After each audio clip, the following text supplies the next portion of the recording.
creatures. These are defined by Kenner as creatures. Chris was alluding to the Jabba the Hutt playset. X's action playset doesn't say creature, but these are the creatures. There was two versions of the Tauntaun. The second version had the split belly, had a rubber belly, so you could stick Luke inside, which is kind of, for kids, I don't know, I don't know if you guys saw that sleeping bag out there in the thing. That's pretty awesome. It's not vintage, but it was worth mentioning. And the Wampa has a spring-loaded hand, so you can set up a figure and pull his hand back and let go and just whack. And you have to yell Wampa, just like the commercial.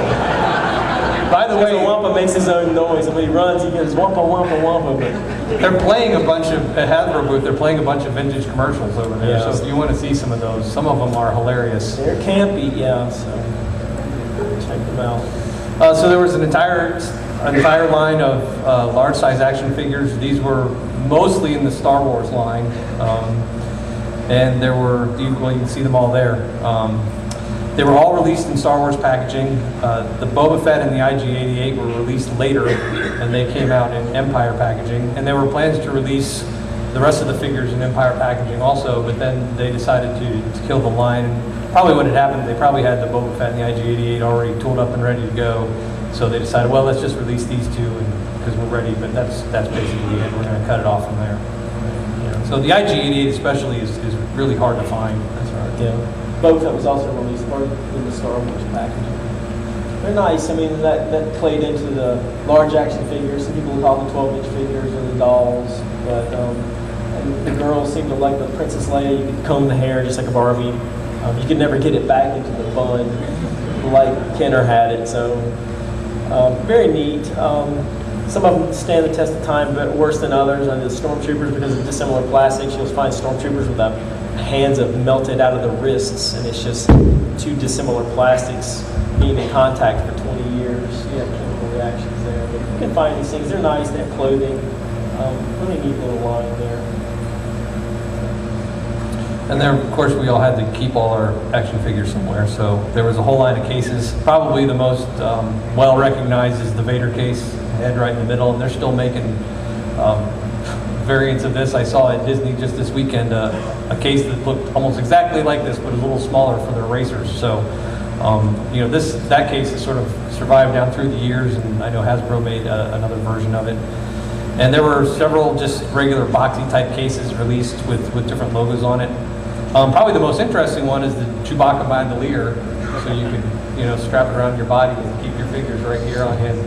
So while they were giving you a wedgie at school, your figures wouldn't fall out of your bandolier strap.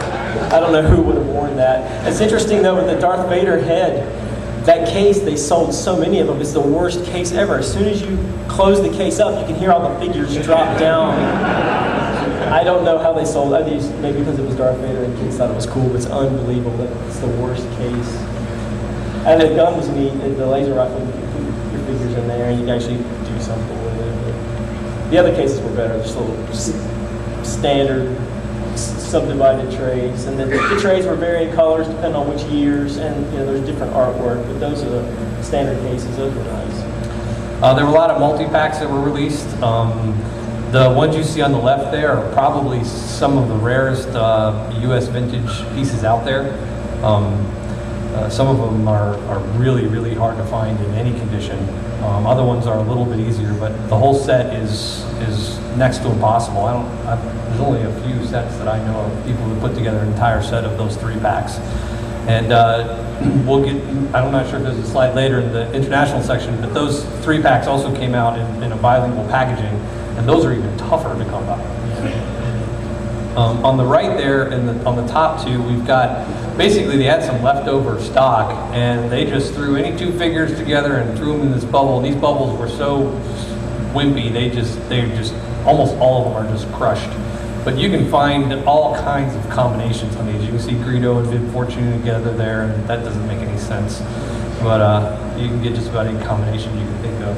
Yeah, they sold those largely at KB. That's sort of like the junk store retailer at the time, and these were figures with no accessories most of the time. Like CJ said, it's just a bunch of random figures. It's unfortunate the bubbles are so thin; they're really hard to find in good shape. But there are guys that try to collect every single variation. There's no way to to know what you could get. I mean, there's some combinations are cooler than others, but and then below those are the 6-packs. And interesting, that they have graphics on those. But these are the multi-packs, highly desired by collectors, but really just a change in packaging here. The figures are all the same as standard figures. One interesting point on the 3-packs is there's a 3-pack that's called, it's in the top left there in blue, and it's called the Android set, and it has C-3PO, R2-D2, and Chewbacca. So now you know Chewbacca's an android. Yeah, so a special offer. These were ways that Kenner could sell more figures. So they sent stickers out to the retailers, and they could and then they had promotions for these. And they had catalogs promoting this, and they would stick action figures in here and put this decal on it, and it's a way to sell more product. So some of the more interesting ones, the Slave one and the Darth Vader TIE Fighter had a cardboard backdrop. It looked like a hangar base, and that folded out. Most of the time, they had these just additional action figures, and these are all documented. You can get some books. I think Todd DiMartino's new book, Saga Museum. You guys can check it out. He's got copies. He's got all those listed in there. Some of these are really, really hard to come by too. Yeah, these are super rare. These are for more like really completist people, or people that really like action figures. And these really, it's all the same figures and the same toys. Most of the time, the figures were bagged. Sometimes there was carded figures stuck in the boxes. And just as an FYI, I noticed over at the Hasbro booth, they have one display case there with vintage toys in it, and there are a couple, I think they're mini rigs in there with these stickers on them. So if you want to go actually see one for real, they're out there in the exhibit hall. Yeah. So another interesting one was and super rare is our radio controlled R2-D2 had an obstacle course, a little vinyl obstacle course stuck into the box. That one is ridiculously hard to find. Maybe like one or two that I know of, yeah. And then the Empire display stand was interesting. It was a reused Star Wars display stand in the Empire box, and it came with action figures. So, and they did the same thing for Micro Collection and the Darth Vader case. So there's a whole line of these special offers. We showed a few here for examples. So this was another sort of mid-price point line that Kenner did, and I loved these as a kid. They were maybe 5-6 inches long, and the TIE Fighter wings came off and the X-Wing wings opened, and they were mostly die-cast, generally die-cast on top and sometimes plastic on the bottom. But it was a pretty cool line. And one of the really rare ones in this line is the TIE Bomber, because it really wasn't mass marketed. They made the toy and did a test market in certain cities, and that was the only place you could get it. They never really did a wide release of that toy, so it's pretty hard to come by. So the Micro Collection was something that Kenner dreamed up as a way to have new play environments. They came up with these little figures that were about an inch tall, that were metal, painted, and you had these worlds. You had Hoth World and Death Star World and Bespin World, and they sold these play sets there. And each play set, as part of the world, broke down into like 3 different play sets. For instance, the Bespin had like the Bespin gantry and the carbonite freeze chamber and the Bespin control room. So these would clip together, and each set would come with multiple figures. So you could buy them individually and then put them together yourself, or you could get them in the whole world with all 3 play sets in one box. That's right, yeah. So and they were interesting, and the Kenner people liked them a lot, but they didn't do that well at retail because they were not compatible with the action figures, and the parents were just like, we don't want to start something new. So these didn't go over that well. I mean, people collect them, but it's not as popular as action figures. They're really interesting. They're collectible sets, action features in all those sets. Great collectible if you want to start something and not take up a lot of space. They also had some ships for the micro line. The ships were really cool, and I really liked them because they all had like a crash feature where there was a button on the back, and you can kind of see in the X-Wing there near the front of the nose, it looks like there's a break in the nose piece there. And there's another one towards the back. And so you push this button, and literally the ship would kind of fall apart. It was attached by this plastic string or rope or something. And so when you could put it back together, so you could bring it flying down and hit the ground, and it literally looked like it was kind of in pieces. And the Snowspeeder did that, and the TIE Fighter also. And the Millennium Falcon was really nice, and it was exclusive for Sears.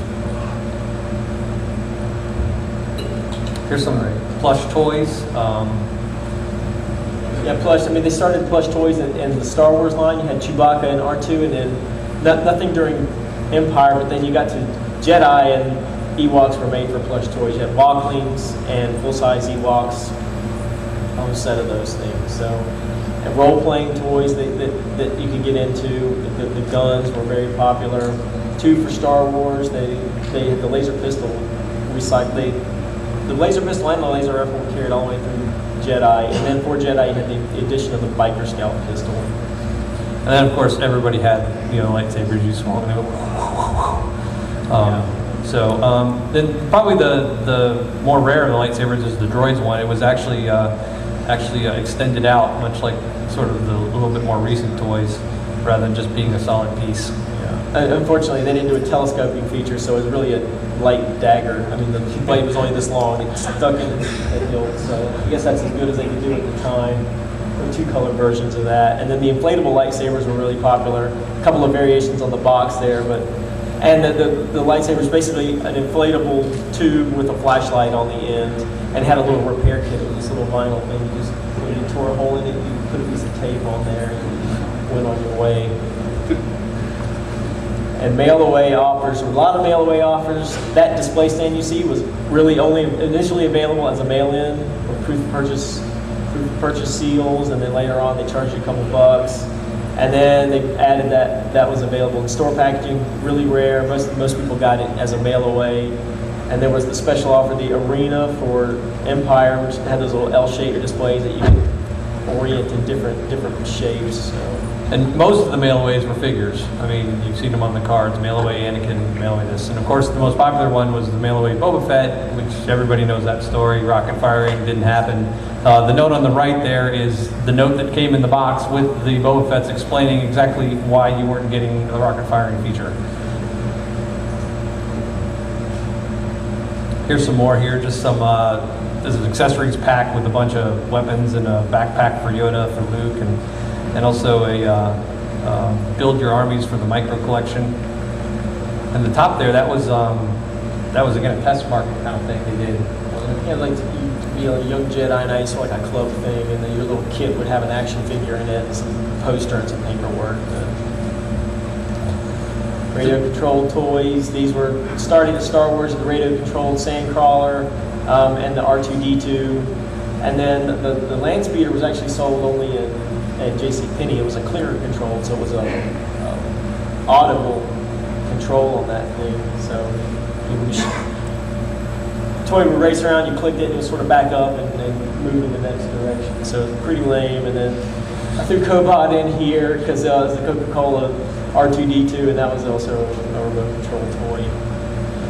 Here's just some of the coins that were released with the Power of the Force line. On the top there, you just see 5 of the normal coins, and most of these were mail-aways. So there was only a limited number that came on cards, but you could cut out proofs of purchase and send them in, but not very many people did that. So a lot of these mail-aways are really, really hard to find.